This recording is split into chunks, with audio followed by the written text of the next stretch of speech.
Hello friends, welcome to Quick Knowledge. आज है 25 जून 2021 और 25 जून 2021 से झारखंड के जितने भी इंपॉर्टेंट करंट अफेयर बन सकते हैं हम इस वीडियो में डिस्कस करेंगे। साथ ही उस करंट अफेयर से रिलेटेड जितने भी इंपॉर्टेंट पॉइंट भी बन सकते हैं उन सभी को भी हम डिस्कस करेंगे। तो चलिए वीडियो को शुरू करते हैं। पहला प्रश्न है, 2021 में होने वाली टोक्यो ओलंपिक में झारखंड के कितने खिलाड़ी देश का प्रतिनिधित्व कर रहे हैं?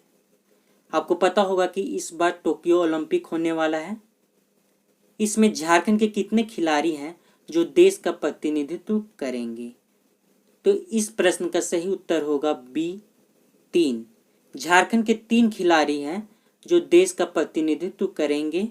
ये हैं दीपिका कुमारी,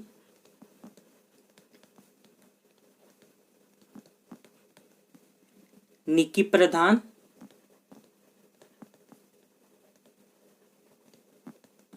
और है सलीमा टेटे।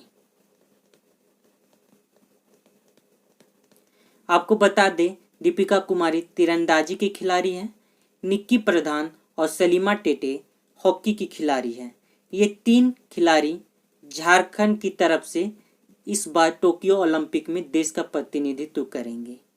तो देखते हैं इससे रिलेटेड और इम्पोर्टेंट पॉइंट को। दीपिका कुमारी ओलंपिक में तीरंदाजी स्पर्धा में भारत की ओर से एकमात्र महिला तीरंदाज है। दीपिका कुमारी जो झारखंड की खिलाड़ी है, इस बार के ओलंपिक में तीरंदाजी स्पर्धा में भारत की ओर से एकमात्र महिला तीरंदाजी है। निक्की प्रधान रियो ओलंपिक 2016 में खेल चुकी है। इस बार इनका दूसरा ओलंपिक होगा, जबकि सलीमा टेटे का यह पहला ओलंपिक होगा जो कि सिमडेगा से संबंधित है। सलीमा टेटे किस जिले से संबंधित है? सिमडेगा से। अगर आपसे पूछा जाए निक्की प्रधान किस जिले से संबंधित है, तो ये खूंटी जिले से संबंधित है। दीपिका कुमारी का इस बार तीसरा ओलंपिक होगा। दीपिका कुमारी इससे पहले 2 ओलंपिक में खेल चुकी है, इनका इस बार तीसरा ओलंपिक होगा। यहाँ बात आ रही है ओलंपिक की, तो आपको पता होना चाहिए कि झारखंड के कितने खिलाड़ी हैं जो ओलंपिक में स्वर्ण पदक जीत चुके हैं। तो आपको बता दें कि झारखंड के 2 खिलाड़ी, एक है जयपाल सिंह मुंडा जो कि 1928 के ओलंपिक में स्वर्ण पदक जीते थे। जिस हॉकी टीम ने 1928 के ओलंपिक में स्वर्ण पदक जीता था, उस टीम के जयपाल सिंह मुंडा कप्तान थे। दूसरे खिलाड़ी हैं सिल्वानुस डुंगडुंग। ये 1980 के मॉस्को ओलंपिक में स्वर्ण पदक जीते थे। ये 1980 के जिस हॉकी टीम ने स्वर्ण पदक जीता था, ये उस टीम के मेंबर थे। ये सिमडेगा से बिलोंग करते हैं। ये सिमडेगा से, झारखंड के किस जिले से बिलोंग करते हैं? तो सिमडेगा से बिलोंग करते हैं। तो ये इंपॉर्टेंट पॉइंट, झारखंड के 2 खिलाड़ी जो अब तक ओलंपिक में स्वर्ण पदक जीत चुके हैं, एक जयपाल सिंह मुंडा, एक सिल्वानुस डुंगडुंग, दोनों हॉकी के खिलाड़ी हैं। ये आपको पता होना चाहिए। मगर झारखंड जब से बिहार से अलग हुआ है, तब से कोई भी ऐसा खिलाड़ी नहीं है जो ओलंपिक में स्वर्ण पदक जीता हो। तो इस बार झारखंड की बेटियों से झारखंड को काफ़ी उम्मीदें रहेगी।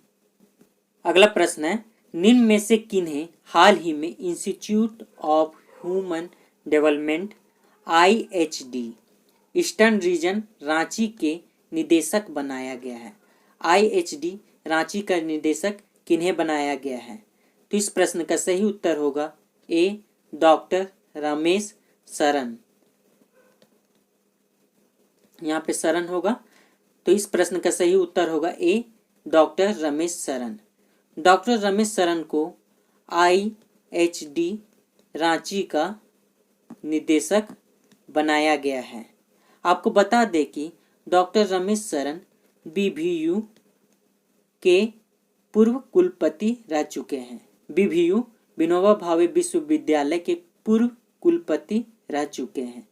तो आपको पता होना चाहिए विनोबा भावे विश्वविद्यालय झारखंड के किस जिले में है, तो ये हजारीबाग जिला में है। और बीबीयू की स्थापना कब हुई थी, तो 1992 ईस्वी में विनोबा भावे विश्वविद्यालय की स्थापना हुई थी। तो ये बातें आपको ध्यान में रखनी है। अगला प्रश्न है, हाल ही में एक नए केंद्रीय विद्यालय की स्थापना 7.94 एकड़ भूमि में स्वीकृति दी गई है। केंद्रीय विद्यालय की स्थापना की 7.94 एकड़ भूमि पर स्वीकृति दी गई है बनाने की। वह कौन सा जिला में है, वह कौन सा जिला में है, तो इस प्रश्न का सही उत्तर होगा डी, पूर्वी सिंहभूम में। यह पूर्वी सिंहभूम में है। तो आपको पता होना चाहिए कि पूर्वी सिंहभूम का मुख्यालय कहाँ है, तो पूर्वी सिंहभूम का मुख्यालय जमशेदपुर है। पूर्वी सिंहभूम का मुख्यालय जमशेदपुर है। पूर्वी सिंहभूम जिले की स्थापना कब हुई थी, तो 16 जनवरी 1990 ईस्वी को पूर्वी सिंहभूम जिले की स्थापना हुई थी। और पूर्वी सिंहभूम जिले में 2 अनुमंडल हैं। पूर्वी सिंहभूम जिले में 2 अनुमंडल हैं, एक घाटशिला और एक दहालभूम। तो ये आपको पता होना चाहिए। यहाँ पे शिक्षा से रिलेटेड बात हो रही है, केंद्रीय विद्यालय की बात हो रही है। आपको बता दें झारखंड में एकमात्र केंद्रीय विश्वविद्यालय है। झारखंड में एकमात्र केंद्रीय विश्वविद्यालय है। ये कहाँ पर है, ये रांची में है। ये रांची जिला में है। झारखंड का एकमात्र केंद्रीय विश्वविद्यालय, इसकी स्थापना 2009 ईस्वी में हुई थी। जो झारखंड के एकमात्र केंद्रीय विश्वविद्यालय है रांची में, इसकी स्थापना 2009 ईस्वी में हुई थी।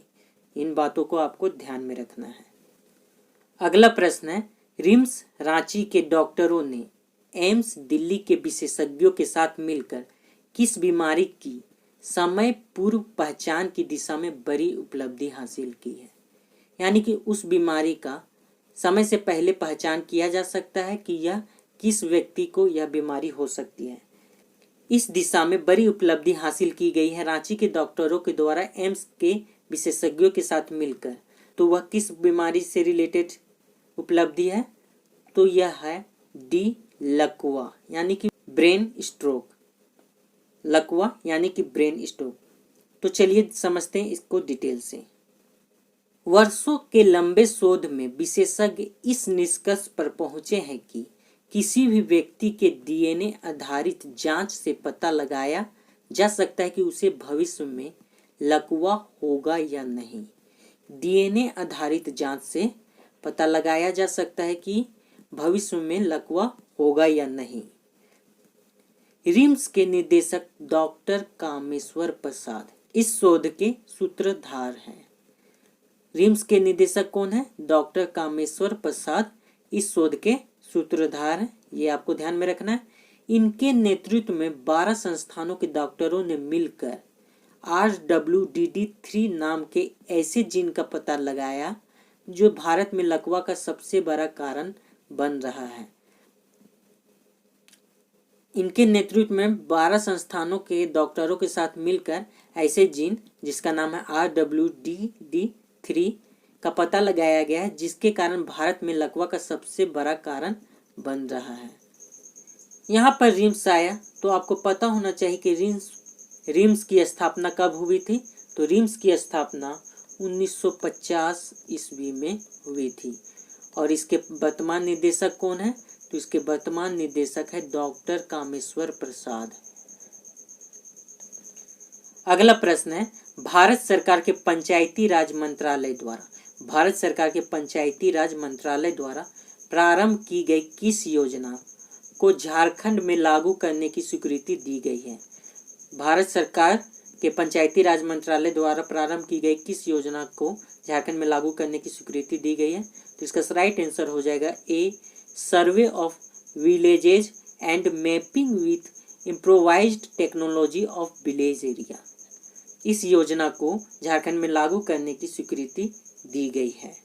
यहाँ पे पंचायती राज आया तो आपको पता होना चाहिए कि पंचायती राज दिवस प्रत्येक वर्ष 24 अप्रैल को मनाया जाता है। पंचायती राज दिवस प्रत्येक वर्ष 24 अप्रैल को मनाया जाता है। नेक्स्ट पॉइंट आपको याद रखना चाहिए कि झारखंड में पंचायती राज्य विधेयक कब पारित किया गया था? तो 2001 ईस्वी में झारखंड में पंचायती राज्य विधेयक पारित किया गया था। तो फ्रेंड्स, ये था आज का महत्वपूर्ण झारखंड से रिलेटेड करंट अफेयर। इस करंट अफेयर का अगर पीडीएफ आपको प्राप्त करना है तो आप हमारे टेलीग्राम चैनल से जुड़िए। टेलीग्राम चैनल का लिंक इस वीडियो के डिस्क्रिप्शन में दिया गया है। वहाँ उस लिंक से आप टेलीग्राम चैनल से जुड़ सकते हैं। अगर आप टेलीग्राम चैनल से जुड़ नहीं पा रहे हैं तो हमें कमेंट सेक्शन में कमेंट करके बता सकते हैं। और अगर आप इस चैनल पर नए हैं तो हमारे चैनल को सब्सक्राइब कर दीजिए और हर दिन एक नए तरीके से करंट अफेयर को पढ़िए। हम करंट अफेयर पढ़ाते हैं, साथ ही उससे रिलेटेड जितने भी इम्पोर्टेंट पॉइंट और जीके के प्रश्न बनते हैं उन सबको भी बताते हैं। तो हर दिन करंट अफेयर में हमारे साथ जुड़िए। तो मिलते हैं आपसे अगले दिन। वीडियो देखने के लिए आप सभी का बहुत बहुत धन्यवाद।